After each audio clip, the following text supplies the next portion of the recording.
Okay, let's unpack this. Welcome to the deep dive. Today we're taking a close look at a condition called Tetralogy of Fallot in dogs and cats. It's a pretty complex and thankfully not super common. That's right. You brought us quite a bit of material, and our mission really is to pull out the key information for you. What is it? How does it affect pets? How do vets figure it out? And importantly, what can be done? What's the outlook? It is a significant challenge, yeah. We're talking about a congenital heart defect. So that means it's something pets are born with, stems from an issue in how the heart actually developed before birth. Okay, born with it. And while it is rare overall, the sources we looked at point out it's actually the most common congenital heart problem that causes cyanosis, that kind of bluish tinge you might see in both dogs and cats. Right, cyanosis. That's a really key takeaway right from the start.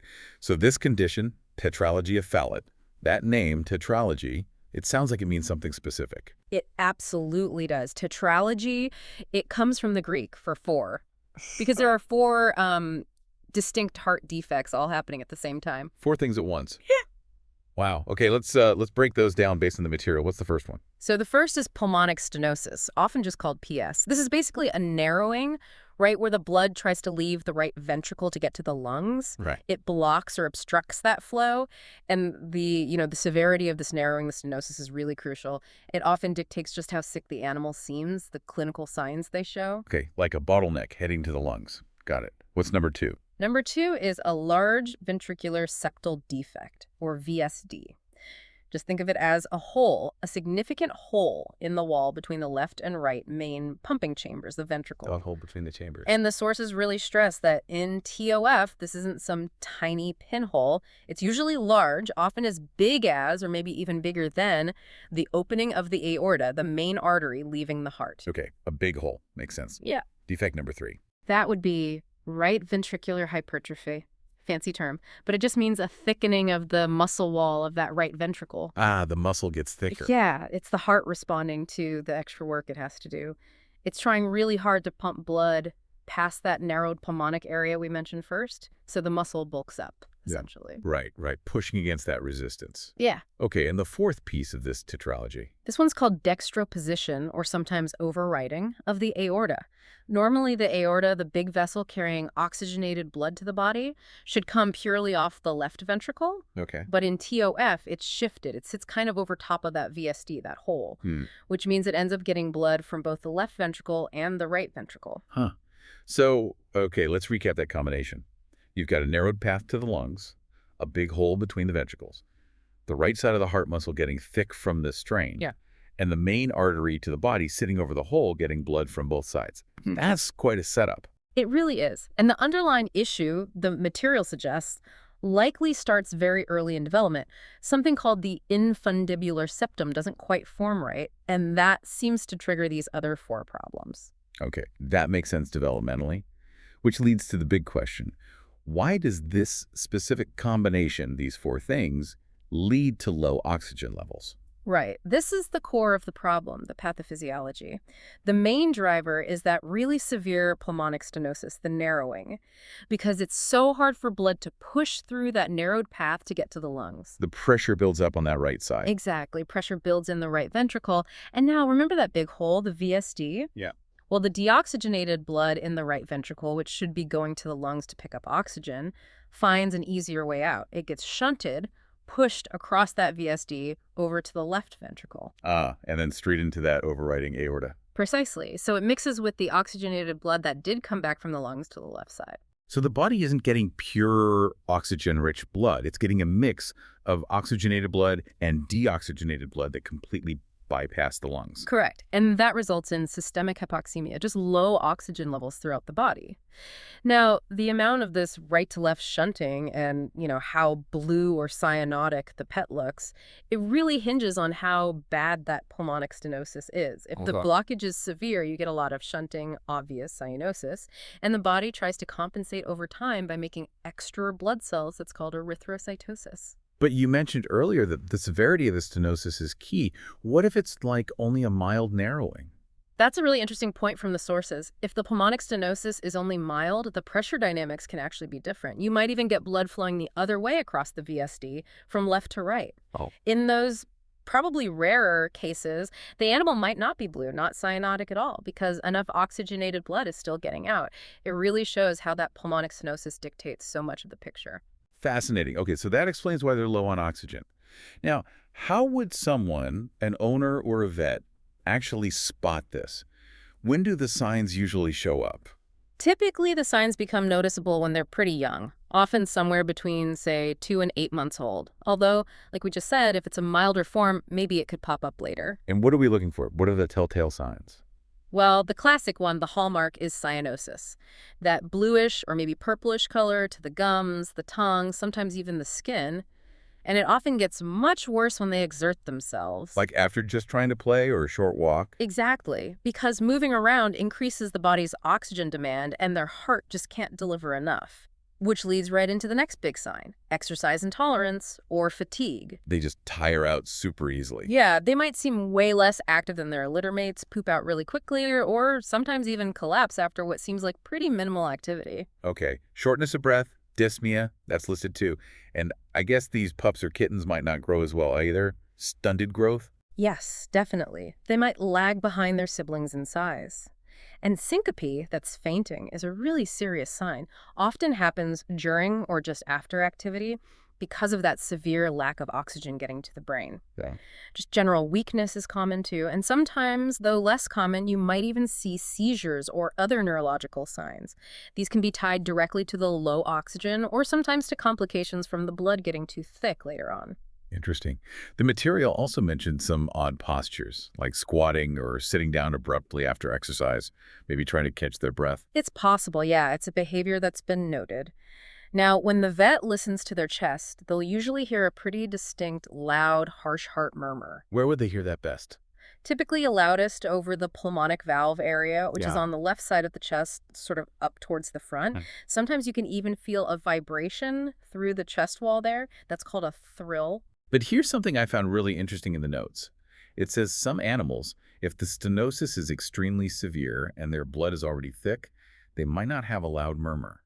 Yeah, that is counterintuitive, isn't it? But it can happen. If the flow is so drastically reduced, there might not be enough turbulent blood flow to actually create that loud sound.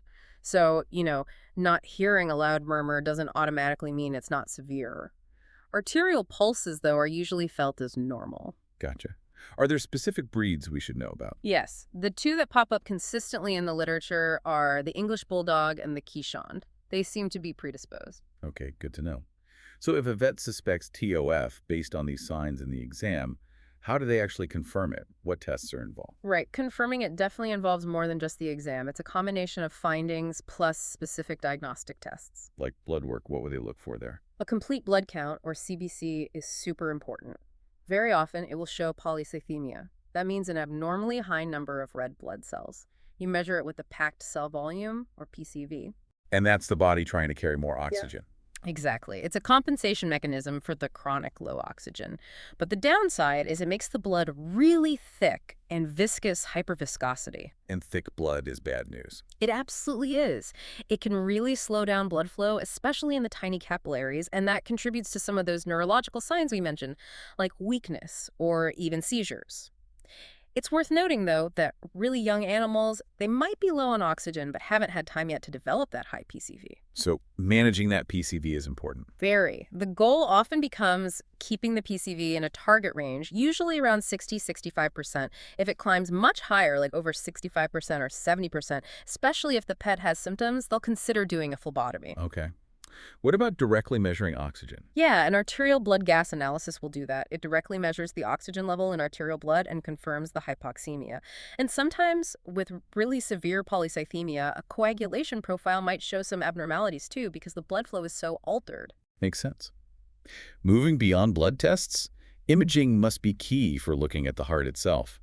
What about chest x-rays, thoracic radiographs?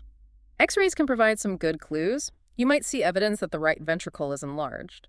And importantly, the blood vessels going out to the lungs might look smaller or less prominent than usual, suggesting the lungs aren't getting enough blood flow, they're underperfused. Anything else on x-ray? The aorta might look bigger, more prominent. And sometimes, though it's not always there, you might see what's described as a classic boot-shaped heart silhouette. A boot shape? What about an ECG, electrocardiogram? An ECG can show electrical patterns that suggest the right ventricle is enlarged or strained.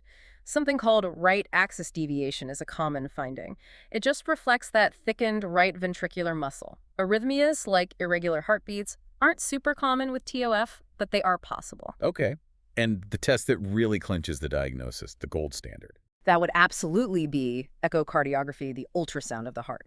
This is where a cardiologist can actually see all four of the defects happening in real time. They can see the narrowing, the hole, everything. Everything. They can visualize the pulmonic stenosis, measure how thick the right ventricular wall is, clearly identify the VSD, and see exactly how the aorta is positioned over that hole. Plus, using Doppler, which shows blood flow. Ah, they can see the shunt. Exactly. They can map the direction and speed of blood flow, confirming that right to left shunt across the VSD and getting an idea of its size.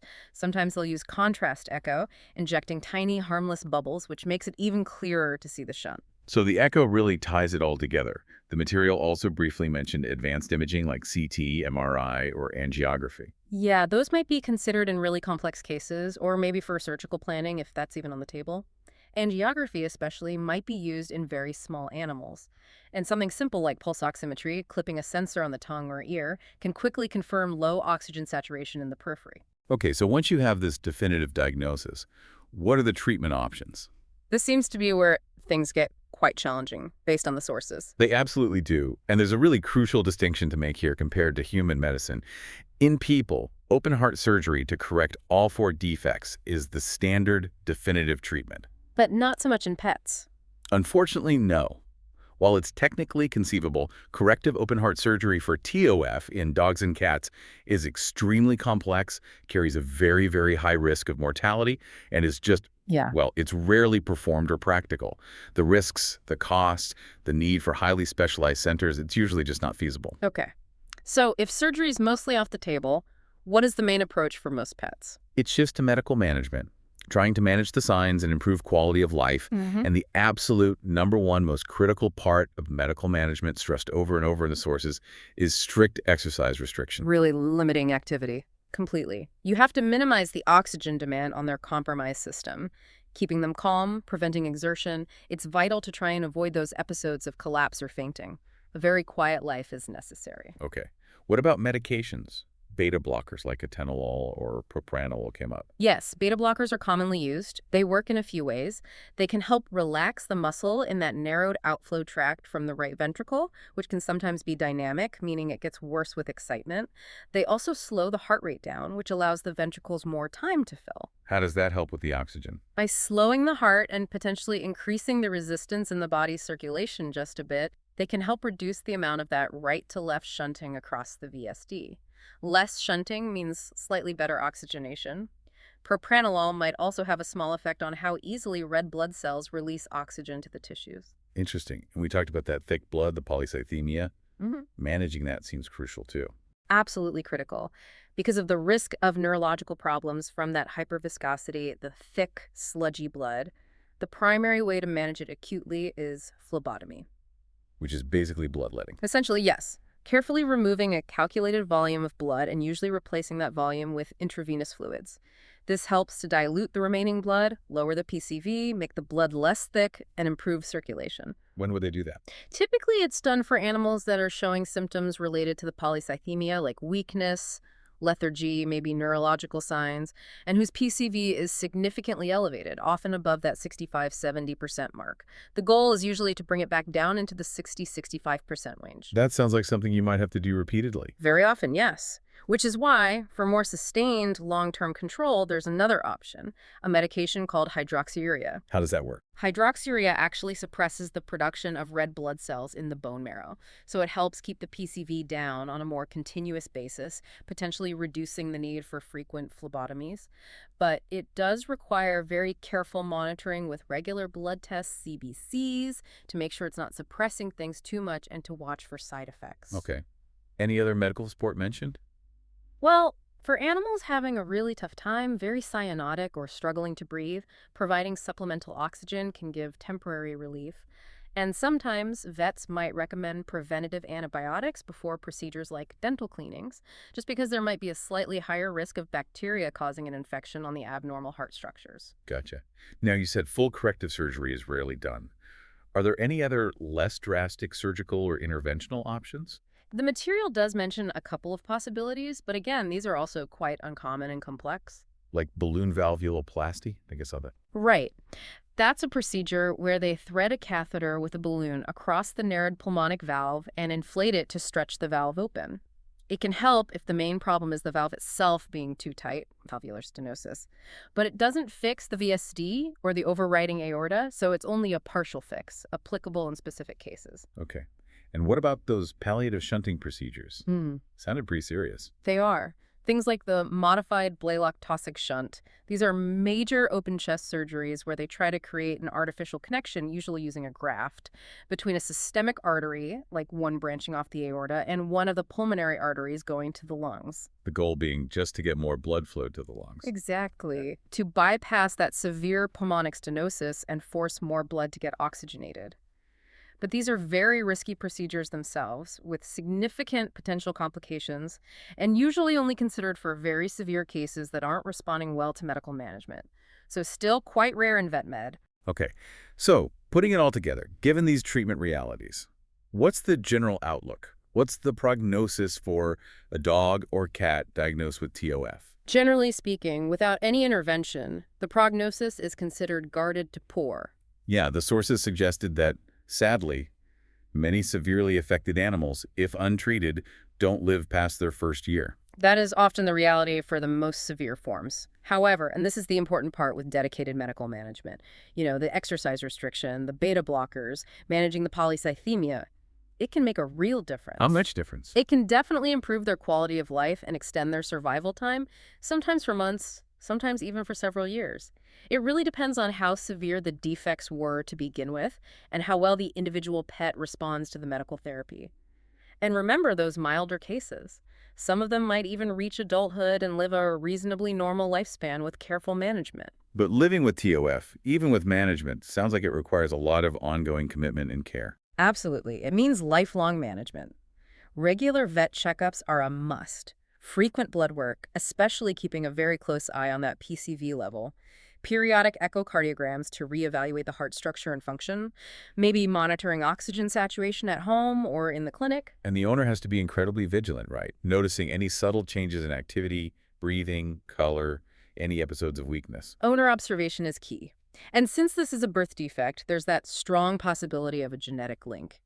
The material points to a likely complex multi-gene inheritance, particularly in Kishonden. Which means breeding advice is important. Yes. There's a very strong recommendation against breeding any animal diagnosed with TOF. And often it's advised not to breed their parents or siblings either, to try and reduce the incidence of this condition in the future. What are some of the potential complications down the road for pets living with TOF? The sources list a few key risks. Bacterial endocarditis, which is an infection settling on the abnormal heart valves or structures. Those neurological complications we talked about from the thick blood, the erythrocytosis, heart rhythm problems, arrhythmias can develop. And tragically, sudden death remains an unfortunate possibility. It really sounds like managing this condition effectively requires specialized knowledge. Definitely. If TOF is suspected or diagnosed, getting a referral to a board-certified veterinary cardiologist is really the best course of action. They have the expertise and the equipment, especially echocardiography, for the definitive diagnosis and for tailoring the most appropriate, up-to-date medical management plan for that specific pet. A good communication with the owner is critical throughout all this. Absolutely essential. Explaining clearly that it's a birth defect, breaking down what the 4 parts are in simple terms, what cyanosis means, giving a realistic picture of the prognosis, which is guarded but often manageable with effort, and really hammering home the importance of things like exercise restriction and managing that blood thickness, and being upfront about the lifelong commitment and potential costs involved. Right. Helping owners fully grasp the situation empowers them to make informed decisions and provide the best care possible. Exactly. It's a partnership. Okay, so let's try and sort of summarize the main points from this deep dive on Tetralogy of Fallot. Sounds good. We've established TOF is this complex congenital heart condition involving 4 specific defects present at birth. That pulmonic stenosis, the large VSD, the thickened right ventricle, and the overriding aorta. And together, these lead to low oxygen levels circulating in the body. And while it's not common overall, it is the most frequent reason for a young dog or cat to show cyanosis due to a congenital heart issue. Diagnosis really hinges on echocardiography to visualize all four components. Right. And the treatment picture is quite different from humans. Corrective open heart surgery is very high risk and rarely done in pets. So the focus shifts heavily to medical management. Which means strict exercise limits, medications like beta blockers, and actively managing that secondary polycythemia, the thick blood, often with phlebotomy or drugs like hydroxyurea. And the prognosis, while guarded to poor without treatment, often leading to death within the first year for severe cases, can be significantly improved with this medical care. Quality of life can be better, and survival can be extended, sometimes for years, depending on the severity and response. So the key messages seem to be recognizing those early signs like cyanosis and tiring easily, getting a prompt diagnosis, ideally involving a cardiology specialist, and understanding that management is possible but requires significant lifelong commitment. That sums it up well. Digging into the details of Tetralogy of Fallot like this, it really highlights the challenges vets face with these intricate birth defects, but also the progress being made in managing them medically. It sort of makes you wonder where veterinary cardiology is heading next for conditions like these. It does. There's always ongoing research into better diagnostics, refined medical protocols, and maybe even less invasive interventions down the line. The field is constantly evolving. So thinking about everything we've discussed today, all the complexities and the management strategies, what's the one thing that really stands out to you?